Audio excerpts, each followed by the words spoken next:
अब आपने ये समझे ना। अब यह पुरुषवाचक सर्वनाम के अंतर्गत ज़्यादातर समस्त कारकों का प्रयोग होता है, परंतु संबोधन कारक इसके अंतर्गत नहीं आते। इन कारकों का प्रयोग मुख्यतः एक वचन और बहुवचन के रूप में होता है, जैसे कर्ता मैंने, तुमने, उसने, हमने, आपने, उन्होंने, एक वचन और बहुवचन में। कर्म मुझको, तुझको, उसको, हमको, तुमको, उनको।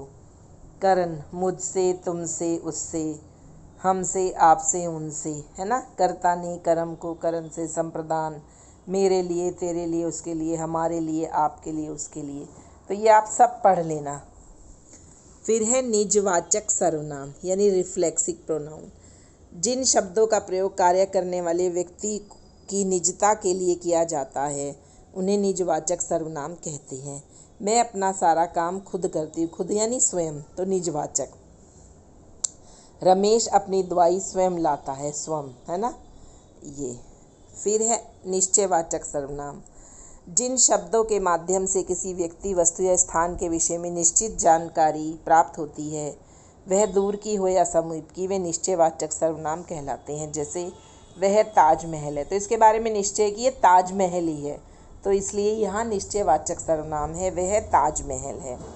यह मेरी किताब है ना।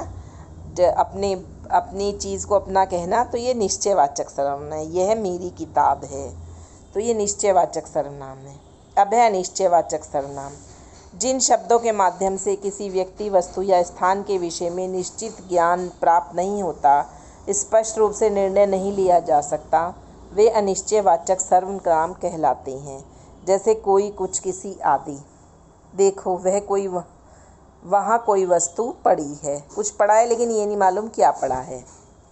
इस पैकेट के अंदर कुछ है, यानी कुछ है।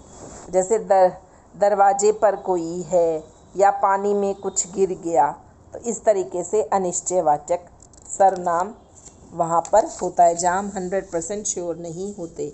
फिर है संबंधवाचक सर्वनाम।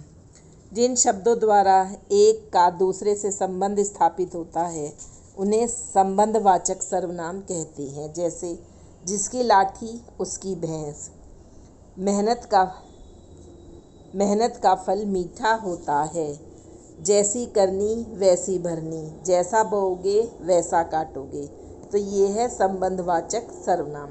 अब है प्रश्नवाचक सर्वनाम। जिन शब्दों द्वारा किसी प्रकार का प्रश्न पूछा जाए उन्हें प्रश्नवाचक सर्वनाम कहते हैं। जैसे तुम किस कक्षा में पढ़ते हो, ये फुटबॉल कौन खेल रहा है। तो जिन वाक्यों में प्रश्न का प्रयोग होता है प्रश्न पूछने के लिए, वो प्रश्नवाचक सर्वनाम कहलाते हैं। अब देखिए, जैसे सर्वनाम की परिभाषा लिखिए। सर्वनाम के कितने भेद हैं। निजवाचक सर्वनाम किसे कहते हैं, उदाहरण से। अच्छा, ये कटवा दिया है। पुरुषवाचक सर्वनाम के कितने भेद हैं, तो 2 कटे हुए हैं आपके, गह और ख, और कह ख गह करने हैं। तो देखिए आंसर है, आंसर नंबर 1, सर्वनाम का प्रयोग संज्ञा शब्दों के लिए किया जाता है, जैसे मैं, तुम, वह, ये आदि। फिर दूसरा है सर्वनाम के कितने भेद होते हैं, तो ये आंसर ये है, 6 भेद होते हैं, ये लिखने हैं।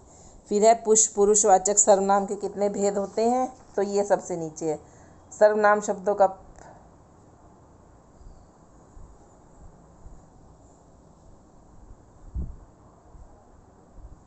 ये देखिए, पुरुषवाचक सर्वनाम के भी 3 भेद होते हैं, उत्तम पुरुष, मध्यम पुरुष और अन्य पुरुष। तो उत्तम पुरुष में मैं, हम, तुम, मध्यम पुरुष में तू, तुम, आप, और अन्य पुरुष में वह, वे आदि। तो ये है इसका आंसर, ये नहीं है, ये है। तो ये आप देख लेना।